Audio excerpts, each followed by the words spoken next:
Moi. Oli mielenkiintoinen tilanne.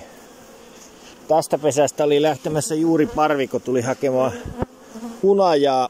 Tässä oli noin 7 laatikkoa, vaikka 8 laatikkoa täynnä, se oli melkein hunajaa. Ja samaan aikaan kun tää parvi lähti, mehiläisiä oli täynnä, niin mä otin laatikot tähän viereen.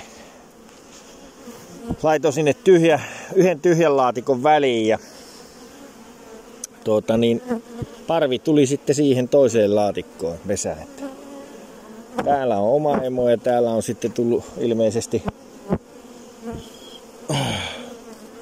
karkulaiset. Nämä on ihan mielenkiintoisia nämä mehiläiset. Ne on ihan tämmösiä lampaita, niin kuin lampaan villa. Näitä ei tarvi näin edes pistä millään tavalla. Pullataikina.